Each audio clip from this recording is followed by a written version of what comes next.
Hi, and welcome to the Hollywood Dreammaker podcast. I'm your host, Billy Gallo. I'm a 35-year veteran actor. I'm the kid who came out to Hollywood with $200 in my pocket and a one-way ticket when I was 18. Didn't know a soul out here, and I've been living my dream ever since. I've had an amazing career. I've been an Academy Award-winning film, blockbuster film, hit TV series. You name it, I've done it, and I got the IMDb credits to prove it. 6 years ago, I opened up my own school, the Manhattan Actor Studio, where I found my true passion. That's teaching the craft of acting, but not only teaching the craft of being the guy. Success leaves clues. I know how to make dreams a reality. I did it for myself, and I do it on a daily basis for my students. And I can help you achieve yours. Welcome to my podcast. Let's get started.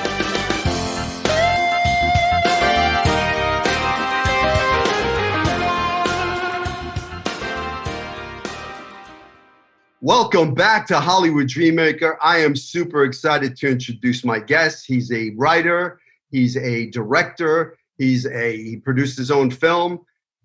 I call him Mr. Clubhouse. He's taken a platform and he's really dominated on it. And I wanted to have my guest, Bobby Del Rio. Welcome to Hollywood Dreammaker podcast. What's up, brother? How you doing, man? I'm glad we could finally do this, man. We've kept missing each other. You know what I mean? We kept trying to figure it out, but I'm glad we made it. I know it was short, notice, but I'm glad you jumped on with me. I really appreciate it. So you're in Canada, I believe, right? Yeah. I'm in Toronto, Canada. We've been locked down for 18 months or whatever. But it's crazy. Like now, I'm repped in Hollywood. My agent's there. I got a couple managers who want to work with me as well. Got a 2-picture deal as a screenwriter from a Hollywood producer. I have a ton of things happening, man. It's crazy. Love that. But the reason why I wanted to have you on the show is because Clubhouse, I don't know if people know what Clubhouse is. Maybe you can share what Clubhouse is. Yeah, Clubhouse is like a new social media networking platform. It's kind of like Facebook if it was audio only. Yeah, so in a way, it's sort of like commodifying public speaking. So if like talking was a currency, to be honest, if you're good at it, you can change your life. That's what happened to me. So this is like, I don't know, maybe my 25th interview in the last month, all around the world. I get interviewed all the time. I have so many contacts. I built almost 13,500 followers in 4 months. Yeah, I didn't know anybody. I mean, maybe I knew like 100 of those people. They're all strangers. They just liked what I had to say, or they liked the way I built my rooms. And it's my Instagram followers went from just like 1,000 to almost 5,000 in like 4 months. It's very real. I don't buy followers or anything. Everyone's like messaging me all the time. I went from getting 2 messages a week to like, 500 a week. The number of DMs I get. It's very real. It just keeps going up. Wow.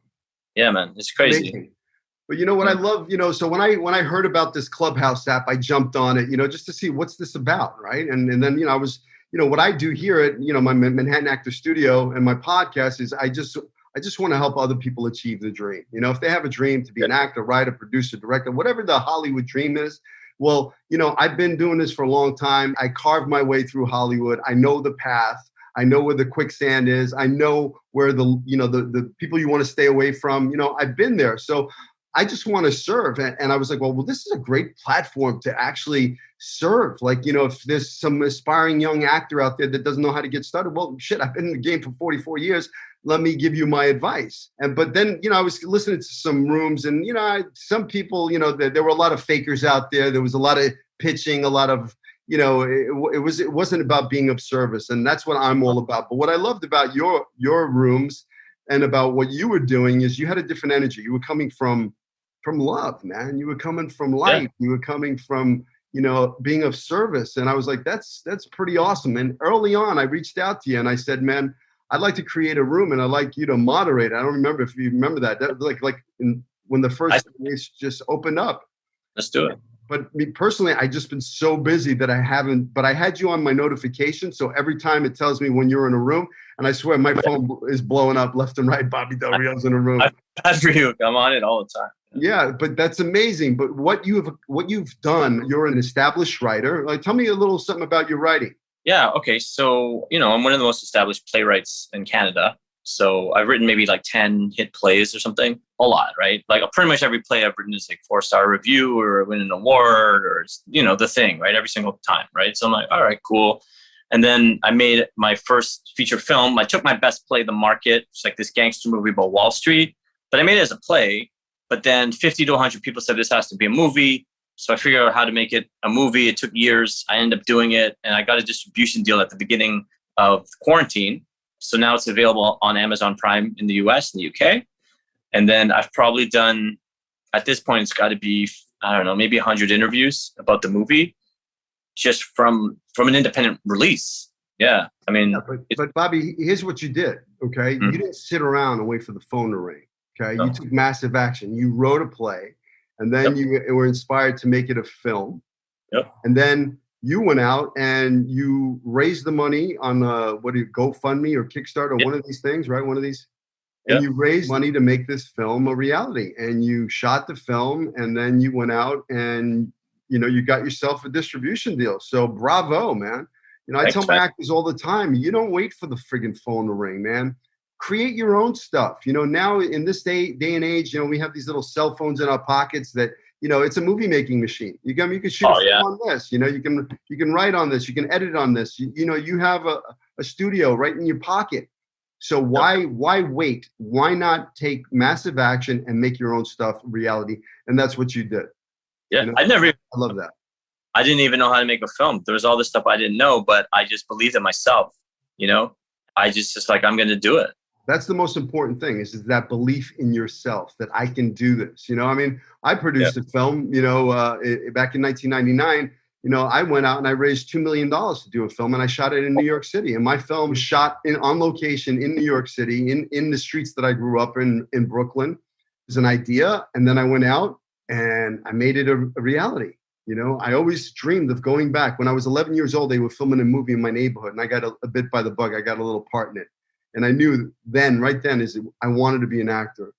And then, I always wanted to be the guy who comes back to the neighborhood and does the same exact thing that happened to me, is put some kids from the neighborhood into the film, and I was able to do that. And it was a dream come true, to be able to make that dream a reality.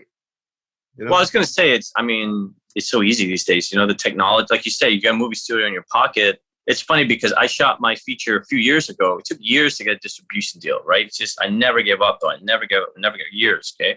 But I remember I shot my film 2K, Black Magic. We were in the first feature films in Canada, shoot on the Black Magic. We shot 2K, and now my iPhone, where we're doing this, is 4K. Wow. Right? And obviously the math is like slightly off, but it's like twice as powerful. The resolution is twice as good as my feature film. This phone. That's what we have in our pockets. It's crazy. So there's no excuses. You create your own stuff. So, you as a writer, when did you know that you wanted to be, a screenwriter? I mean, how? Tell me about the beginning. How'd you know you wanted to do this?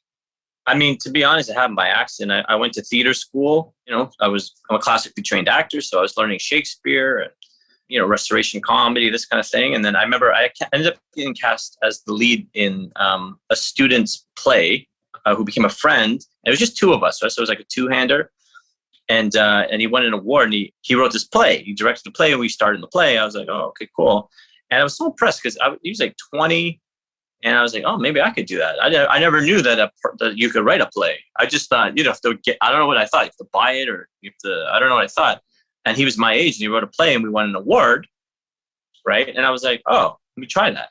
And then I wrote a play, and it was called Name It Yourself, and it was very experimental. But there was an arts magazine in Toronto called iWeekly, and they just thought my play was interesting, so they wrote a little preview article for me. I was very young as well.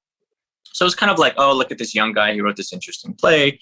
I was really interested. My first play was called Name It Yourself. Like I said, it was like challenging all of the norms of theater. Like it was like this highly experimental piece as my first piece.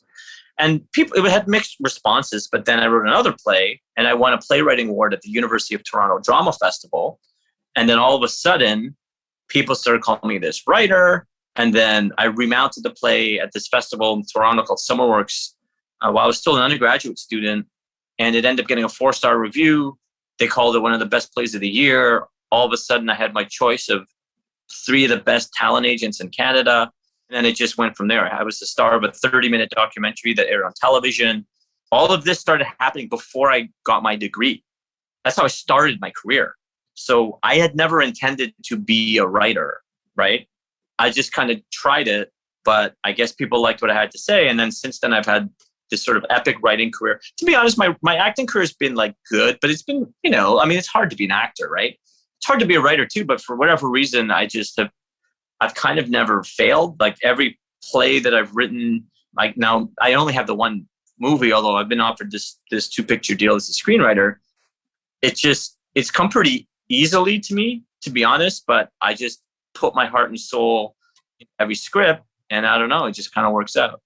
That's awesome. I tell my actors all the time, I said, I challenge them. For next week's class, you got to write a monologue. Don't find one, write one. Write what you know. Write from your heart. What do you got to say? Write one. And my young actors, my teen actors, they're blowing me away with their writing, man. I'm like, wow, the voice on these kids, because they're writing from here. They're writing from their soul. They're writing, they're shining a light on a subject, that's deep, like, suicide. And, I'm like blown away on their talent. And they didn't even know they could write till somebody challenged them and said, you need to write. And then they did. And now they're writers. And I'm truly developing that. What's funny is that, so in Clubhouse now, I'm one of the most popular film mods. I'm becoming one of the most popular mods now. Like all the top influencers on Clubhouse, I'm friends with them all. Like we text and we do rooms together. I was helping to run a room with my friends, Emily Lyons and Carmelia, on Saturday, and we ran it up to 1,200 people were in that room. We ran it for 12 hours. Wow. It was still going when I left because I had to help Kat and Kel run their room. We got that up to 400, but I was on Clubhouse for 18 and a half hours running the biggest rooms on the app for 18 and a half hours. So for people that don't know, what's a mod?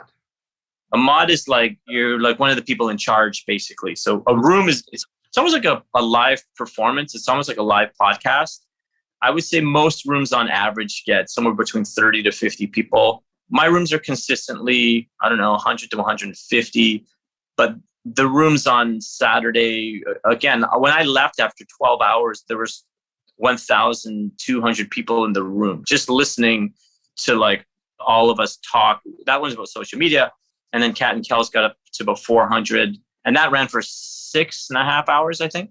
So it's really actually difficult to get that many people interested because there's, thousands, tens of thousands of people running rooms at any given time. And I'm consistently in the biggest, and generally I'm a big part of why it's one of the biggest rooms on any given day on Clubhouse. That's amazing. And you created that because, you went on to Clubhouse, how'd you hear about Clubhouse? I was on Facebook and my friend Hiromi randomly was like, hey, you should do Clubhouse. You'd be good at it. And I was like, all right, what's that? I was bored. I just tried it.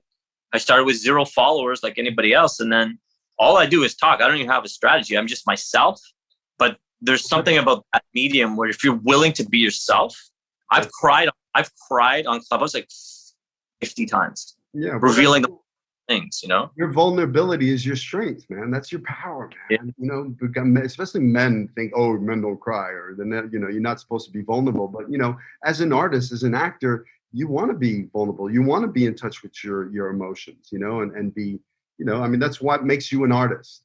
Is that sensitivity, to be vulnerable is a powerful thing.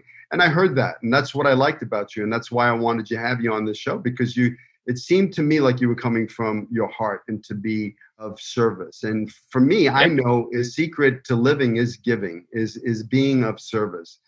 For me as an actor, I've been blessed. I've been a working actor for 35 years.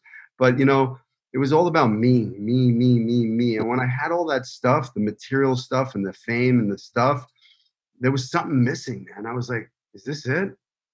Is this it? But then I got this calling, to open up my own school 7 years ago. And I found my true, I got the dream. Now I'm living my destiny, and I'm not trying, I'm making my destiny, which is, to be of service, is to be the guide. That's why my podcast is called the Hollywood Dreammaker Podcast, man.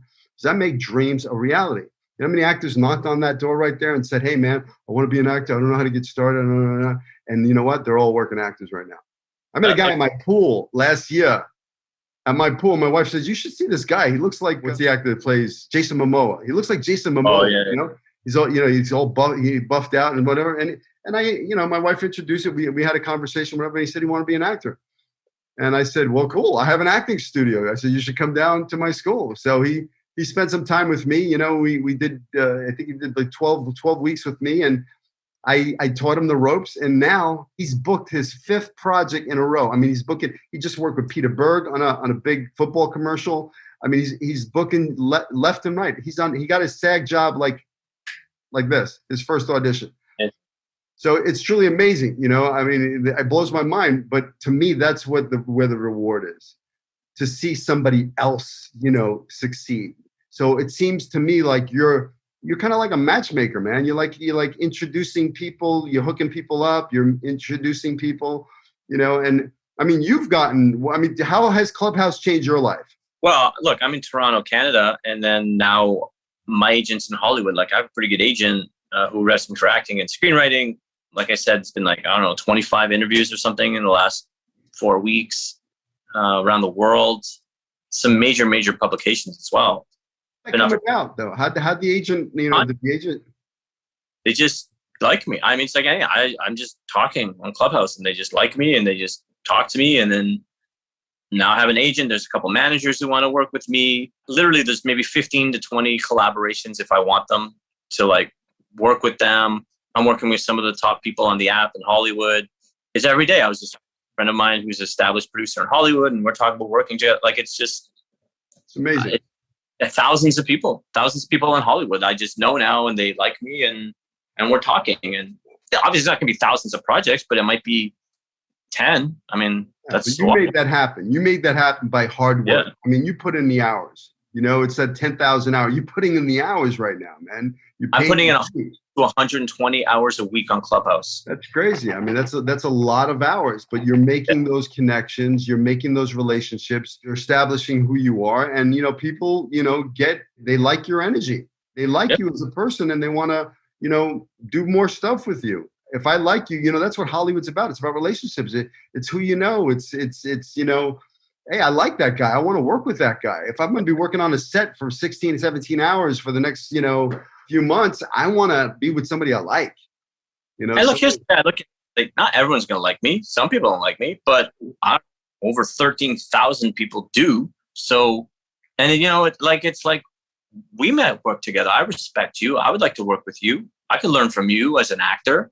Listen, when you come out to LA, you're more than welcome into my class. Yeah, sure. Come check it out. That'd be great. So, you know what I mean? What's on the plate for you? What do you want to do? Well, look, my plan is to come down to LA maybe for like a month, like September, October. I'm still locked down in Toronto. Like, we're still not supposed to leave our houses, dude. It's been like, wow. Yeah, it's bad. It's starting to get better. So hopefully by August, they're saying like things will be kind of normal, but we're still completely locked down. It hasn't changed for 6 months. It pretty much hasn't changed for 18 months. It's opening up a little bit here and there. So once all the travel restrictions have been lifted, then I'm going to go to LA for, I think a month is my plan, because my plan is to live there. So a month is a good time to because I already have rep. So it's more like, okay, figuring out, because I could just go back and forth, but I just love the vibe, man. The people I've met on the app, I have more friends in Los Angeles than I do in Toronto now, because I've made, I don't know, hundreds of friends, thousands of friends from this app, and they all want to hang out with me. How has the pandemic changed your life? Well, brother, I ended up getting a distribution deal for my feature film at the beginning of the pandemic. Wow. And I spent years peddling it. Nobody wanted it. I was like, I was going to put it on YouTube. And then, you know, it was funny because I was talking to my friend who had optioned another project of mine. And I mentioned I was going to put it on YouTube. And then she's like, well, you know, I have a film distribution company, right? And what had happened is that, I don't know if you remember, but at the beginning of the pandemic, everything stopped. So nothing was shooting. And then there was a couple months, everyone had watched everything on Netflix and Amazon, Disney, whatever. Everyone had watched everything. So there was this gap. And so I had this film that had just been around for a long time, but never went anywhere. And actually also it's a conspiracy theory about the economy collapsing. And what had happened is that the economy collapsed because of COVID. So all of a sudden my movie that was like 5 years old or whatever seemed so relevant, and people needed content so badly So I ended up getting a distribution deal. So I ended up getting all this press. I got all this attention. And then Clubhouse happened. And today I had a friend of mine who's one of the top film investors on the app. He literally emailed me and he was like, your film deserved more attention. The writing was amazing. It should have hit theaters. I wish I would have seen it. It's like the number of people who know about me now and my film because of the pandemic. To be honest, if the pandemic never happened, I may not have gotten a distribution deal. Right? Yeah. So it's my whole life has changed. Like now, if I don't go to LA, I have 10 people are like, whoa, we have to shoot this thing, or we're writing this thing, or we're like, I'm now at the point where it's actually prohibitive for me to not go to Los Angeles than to stay where I am because all my collaborators are in LA. Well, you know what I love about you, and I don't even know you, is that you're the kind of guy that says, you know what, I'm going to make my shit happen. I'm not going to sit around and wait for the phone to ring. I'm going to make it happen. I'm going to carve my own path. And that's what you did. You carved your path with this whole new platform with Clubhouse. You carved your path in there and you made you networked, you got an agent, now you got manager, now you got collaborations. You created that out of excuse my French, COVID, out of the pandemic. Yeah. You know, I call it the fertilizer. You know, during the shit of COVID, like I planted the seeds of this podcast, man. That's where it came from. I was too busy to do. And then all of a sudden things calmed down. I said, you know what, I gotta create the podcast. But it happened in the fertilizer of COVID. So, you know, sometimes you got to look for the miracle because you think it's shit and there's a beautiful thing that comes out of it. If you plant those seeds and you water them and give them sun and you make those dreams a reality. And that's exactly what you did.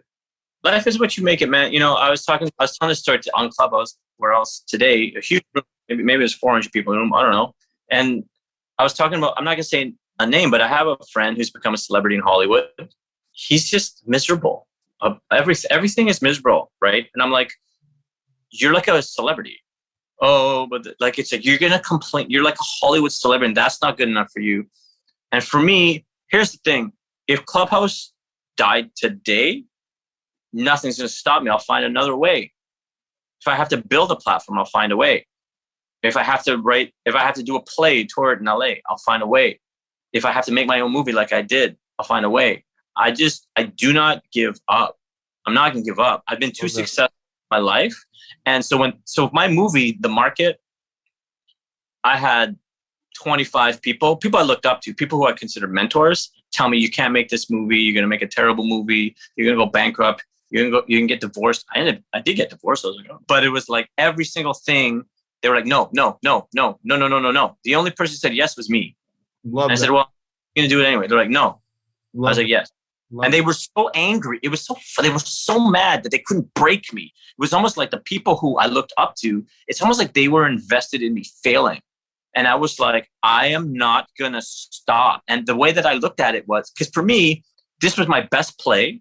And I was like, I want people to see my best play when I die. That's what I thought. And I was like, the best way to do this is make a movie, because then you can see it the way I see it. Mm-hmm. So the two stars of the film, Julian Dezadi and Kyle MacDonald, two friends of mine, they're now like pretty big actors in Canada, but they were nobody. But they were my friends. They did a really good job. And I was like, you know what? I want people to see their work and my script, and I don't care, whatever it takes, I'm going to do it. And, you know, in the end, it took a long time to get it done, but I had this 2-time Grammy nominee and Emmy-winning composer, one of the top editors in Canada. He's watched my rough cut, and he said, this is the best dialogue I've ever seen in my life. I will commit to you for the rest of my career. Wow. On the spot. Wow, and he did, and he finished my film. And I'll send you the link. That'd be great. Can you? You know? Yeah, I'm going to send you the link. But it was just like, and this is the way I look at it. You got to put a bullet in my head to stop me. And you can't just put a gun in my face. You have to pull the trigger, because I'm not going to stop. Nobody scares me. I'm from a low-income neighborhood in Toronto. I grew up where you look at somebody the wrong way, they're going to kick your ass if you're lucky and kill you if you're not lucky. I don't care. Pull the trigger. Otherwise, I'm going to go where I'm going to go, and that's it. Yeah, but I think that breeds, look, I'm from the streets of Brooklyn. I grew up in the 70s, broken home, I used to have to climb over the heroin addicts and the drug dealers. And I saw my best friend get shot in the head when I was 15. I know that, but that made me who I am. It gave me a thick skin. So when I came to Hollywood and people give me nothing, like, no big deal. I don't really give a shit. Yeah. It affect me. I'll never work. Tell me I can't do something. But I love that you're that determined. And that's that you're that. Oh yeah. Well, and that's the thing. It's like, okay, like blacklist me. If you're not gonna kill me, like I don't care. You know what I mean? Oh, okay. You're not gonna hire me for this? All right. I'm still alive. Okay, cool. I'll just make my own movie. You know what I mean? So Bobby, if I'm new, like I have never been on Clubhouse, and I want to like get on there and I want to learn, what advice would you give to somebody that's completely new, knows nothing about Clubhouse, how to get in there and start working that, and being, not working it, but being of value, adding, what you have to offer, because, I think everybody has a voice and everybody has something to bring to the table. So what's your advice to somebody? I have very, concrete, pragmatic advice. Spend as much time on the app as you can. We're at a unique period in history. People don't realize what a networking goldmine it is if you do it right. If you go and just listen, you'll get nothing out of it. Jump in 2 feet and speak as much as you can. Don't speak to dominate the conversation. Don't speak, to be rude. Speak from your heart, but show yourself. We all have a voice. And you said this about your students, which I really appreciated. We all have a voice. Use it. Go into every room when you have something to say and say it. And there's a lot of people who are very shy. I am not shy. I go up to the mic every single time. I don't care if there's like 1,200 people in the room, like there were Saturday. That night, I was speaking and I was like helping to run that room for hours. Okay. So I'm like monologuing in a room of 1,200 people. And at the end of the night, I decided to chill out with some friends and there were 12 people. I went from 1,200 to 12 and I'm the same guy because I'm me. I'm going to do what I'm going to do. You have to jump in, you find your people, and you speak with the voice that God gave you. Love it. Love that. So what's the difference of like if joining a room or creating a room? Like what if somebody likes, I don't know, their thing is knitting and they want to create a room about friggin' knitting. How does somebody go about doing that? It's really easy. You really just push a button to start a room. And I tell people to do this all the time because so many people I think they just don't realize the power of the app if you do it right. Because let's say knitting, let's use knitting for an example, right? Well, as soon as you go like, oh, I like knitting, whatever you post, I like knitting is the name of the room. Everyone who likes knitting is going to come to that room. So even if, let's say only 8 people come, which does happen, it's pretty low. Usually you get more than that, but let's say it's only 8 people. You now have 8 people who also love knitting. So you just made 7 friends who are very similar to you. So what I tell people, for example, there was this guy who was in Michigan and he wanted to make content. I go, well, you should start a room and literally call like Michigan content creators. Even if there's 12 of you, now you're networked to all the content creators in Michigan who saw it. And that's going to grow every time. So actually, you may appreciate this as well. So one of the first rooms I created was Italians in Hollywood because I'm half Italian. So every Tuesday at 2 p.m. Pacific, I do Italians in Hollywood. I've been doing it for 4 months. I'm now one of the most connected people in the Italian community in Hollywood. Because so many people come through it. And it's like, it's a different thing. I'm half Italian, you're half Italian. We see things in a similar way, I think, because we have that in common. And there's so many of us that do. So I do things I'm interested in, but you have to be consistent because so people know if you show up at 2:00 Pacific on Tuesday, Italians in Hollywood is happening and you're going to make some friends. Love that. It's all about consistency in everything you do. Yeah. Love that. I'm going to have to jump onto that Italians in Hollywood. It's fun, man. Yeah. Good time. Alexia Malucki is in it, right? Yeah. We started to. Love that. I love Alexia. So I just did her podcast a couple of days ago. So amazing. She's one of my closest friends on the app. I love Alexia. She's a sweetheart. So advice, like what have you learned? What are the golden nuggets that you've learned, during this pandemic, during this time where you've kind of created, I mean, you created Bobby Del Rio as a brand now. I mean, you really created that, and I love that. You know, what have you learned? What are the golden nuggets, the takeaways that you've gotten from this past, year and a half during this Good pandemic? question. You're kind of like what? What do you have? Puerto Rican, half Italian? Is that what you said? Yeah. You're like Puerto Rican Italian Howard Stern or something like that. Eh? I like that. I like that vibe. What have I learned? Whoever you are, there's a place for you. Be yourself. Show the ugly parts. Every moment you have a choice. I have a lot of friends. They're just getting drunk. They're getting high every day of the pandemic. They're waiting it out. All right, I'm in Hollywood now. You decide. You know what I mean? I'm on this app from 8 a.m. to 1 a.m, right? I was literally running rooms Saturday from 9 a.m. to 3:30 in the morning. I didn't have a break. 18 and a half hours. I gained 400 extra followers in one day. Some people have been on the app the whole time I've been on the app, 4 months. They don't have 400 followers total. I got 400 new followers in a day. I average about 150, 175 new followers every single day. Wow. Okay. So, but I see the value, right? It's like the more that I put in, the more I get out. I build real relationships. I build real friendships. I'm putting projects together. Look, I know some of the richest people in the world now because of this app, right? I'm like talking to millionaires, billionaires, Hollywood executives, right? There's a guy, we had a conversation 4 days ago, and he's like, I have $100 to $500 million in these investments. I need this and that. But I'm like, okay, let's talk. Maybe it works out, maybe it doesn't, but I'm in my room, bro.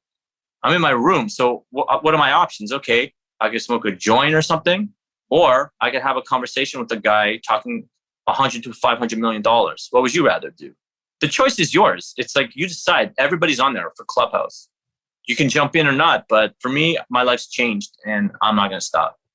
Love it. And you definitely, you definitely can meet. I mean, look, I'm in the middle of a project, and I was, I'm thinking, man, I got to get an entertainment lawyer for this contract or whatever. And, I was on Clubhouse, and there was a bunch of lawyers, man, the entertainment room for lawyers. And I like just listened in, and I got so much value just listening on what was going on with, the conversation in that room. I mean, it's access, you have access to these people now.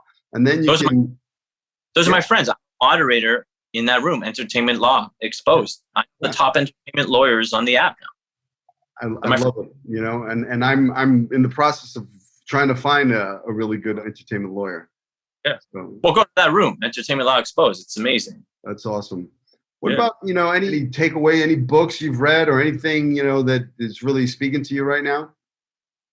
I mean, look, I've been on Clubhouse all the time. I will say I ended up watching a limited series on Netflix. The only thing I watched 2 things in the last 4 months. My friend Drew Davis was an EP on Trial of Chicago 7, Aaron Sorkin's movie. So they got nominated for 6 Academy Awards or whatever. So literally I met Drew on the app. He's a friend of mine. He's awesome. So I watched his movie to support him. And then I watched a limited series called Explained. They do a bunch of different themes. It's like a documentary series, just like 5 20-minute episodes about money. So yeah, there's all these different, it's very well researched to analyze different parts of money and the economic system. I studied economics originally at one of the best universities in the world. So one of the first things I did very practically is I created a room on Clubhouse called International Film Financing. So because of that, I know most of the top Hollywood producers on the app, most of the top international producers on the app. I know most top film financiers in the app. I know people who run banks. I know people who run the biggest hedge funds in the world, because every single week they come to my room. That's awesome. 4 months. Love it.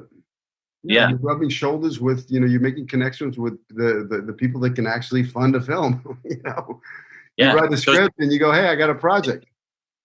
Yeah. And look, it doesn't mean like, oh, write me a check. Here you go, Bobby. But it's like now, like we text, we call. Literally, like one of my friends I met there today, Hollywood producer, established credits all across the board, A-list talent. And it's like, oh, let's work together. Send her a script. Maybe it works out. You know what I mean? It's like, but we're like friends. We talk for 90 minutes, right?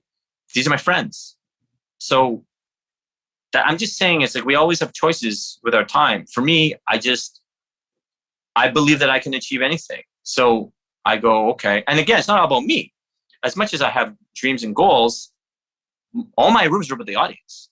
My room, international film financing, yes, I have all these connections, but it's to help people to learn, how do you make your dreams come true? How do you put projects at an international level? How do you, like, everything I'm doing is with the audience. Love that. You know, you're making it happen. You're putting the connections together. It's awesome, Bobby. So if you could go back, Bobby, to the younger you and give yourself some advice, some life advice, some career advice, what would you give yourself? Just enjoy it more. It just, I mean, you know, we've been in the game how long, and you've been in the game longer than I have, and it goes by like that. Just enjoy it, man. I spend so many times just trying to get the newspaper article or the award or the TV gig or whatever you think is going to make you happy, and it doesn't make you happy. It's just a job. It's a job we love, but if you don't have your life figured out, your soul, nothing is going to fill that void. So just enjoy your life, man. We're artists. Just we're lucky to be alive. We're lucky to make art, and we should just enjoy it. Great advice. You know, it's a journey, man. Enjoy the ride. It's a beautiful ride. It's amazing. You know, being an artist is such a gift. You know, it's a God-given gift, and it's, you know, it's really truly about shining your light to the world. You know, the world needs that. They need your light, you know, and you're shining your light. So I applaud you. Thank you. Well, I applaud you, brother. I love what you're doing. The setup is amazing, and you've got a good vibe. And already I can tell you're a great actor. You're so much passion and intensity, and I would love to work with you. If we can find a project, it'd be great to work with you. Well, you know, I'm open to that. You know, I'm always looking for scripts. You know, I'm a producer. I'm always looking for some good material. You know, so I would love that. Yeah. Well, listen, Bobby. So we'll go from there. Send me the film. I would love to see your film. Send me the link. Yeah.